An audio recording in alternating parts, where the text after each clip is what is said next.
কিছু পরে বাংলাদেশের খেপুরপাড়া এবং সাগর দ্বীপের মধ্যবর্তী অঞ্চলে মংলো এলাকাতে এই রেমাল ঘূর্ণিঝড় আছড়ে পড়বে। তবে এর ভয়াবহতা হয়তো আমফানের মতো অতটা হবে না, কিন্তু যখন ঘূর্ণিঝড় আছড়ে পড়বে স্থলভাগের ওপরে তখন তার এর গতিবেগ ঘন্টায় 135 কিলোমিটার পর্যন্ত হতে পারে কোথাও কোথাও, এমনটাই কিন্তু জানাচ্ছে আলিপুর আবহাওয়া দপ্তর। তবে ইতিমধ্যেই এই ঝড়ের প্রভাবে বিভিন্ন জায়গাগুলোতে, বিশেষ করে দক্ষিণ 24 পরগনা, উত্তর 24 পরগনা, কোস্টাল এলাকাতে, বাংলাদেশের কক্সবাজারের বিভিন্ন জায়গাতে কিন্তু ঝোড়ো হাওয়া বইতে শুরু করেছে। কোথাও 80 থেকে 90 কিলোমিটার গতিবেগে, কোথাও বা 110 কিলোমিটার গতিবেগে ঝোড়ো হাওয়া বইছে। আজকে রাত্রিবেলা মধ্যরাত্রে বাংলাদেশ এবং অ্যাডজয়নিং ওয়েস্ট বেঙ্গল কোস্টকে ক্রস করার সম্ভাবনা খুবই আছে বিটুইন আমাদের সাগর আইল্যান্ড এবং খেপুপাড়ার মধ্যে, close to the south west of Mongla. এবং যখন ওটি ক্রস করবে তখন ওর স্ট্রেংথ হবে as a severe cyclonic storm only, এবং ম্যাক্সিমাম উইন্ড স্পিড হচ্ছে 110 থেকে 120 কিলোমিটার পার আওয়ার। ইভিনিং থেকে, সন্ধ্যা থেকে পশ্চিমবঙ্গের বেশ কিছু জেলাতে স্কোয়ারলি উইন্ড স্পিড শুরু হয়ে যাবে।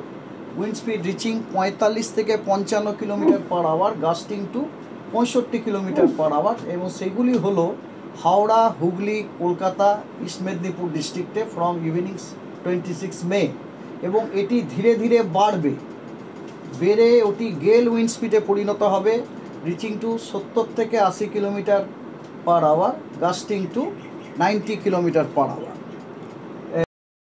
কোস্টাল এলাকায় সতর্কতা জারি করা হয়েছে। দীঘা কিংবা বকখালি, মন্দারমণি, বিভিন্ন জায়গাতে সমুদ্রে যেতে বারণ করা হয়েছে। আশপাশে মাইকিং করছে প্রশাসন।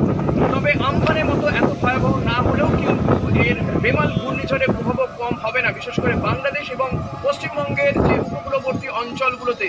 তবে ইতিমধ্যেই রাজ্যের বিভিন্ন প্রান্তে, যেমনটা আপনাদের বলছিলাম, যে দক্ষিণ 24 পরগনা, হাওড়া, কলকাতা ইতিমধ্যে ঝোড়ো হাওয়া বইছে, সঙ্গে চলছে বৃষ্টিপাত।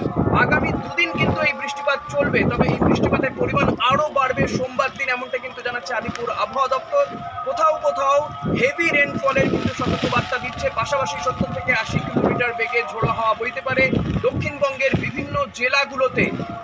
এই জেলাগুলোর মধ্যে যেমন নদিয়া রয়েছে, পাশাপাশি 24 পরগনা, বর্ধমানে, হাওড়াতে, সেখানেও কিন্তু ব্যাপক বৃষ্টিপাত হতে পারে 70 থেকে 80 কিলোমিটার বেগে ঝোড়ো হাওয়া।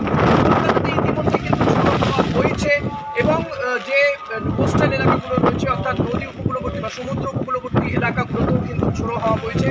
পাশাপাশি প্রতিবাদ প্রশাসন যে ফ্লাড সেন্টারগুলোতে রয়েছে সেখানে নদী তীরবর্তী বা সমুদ্র তীরবর্তী মানুষজনকে সেখানে নিয়ে যাওয়া হয়েছে।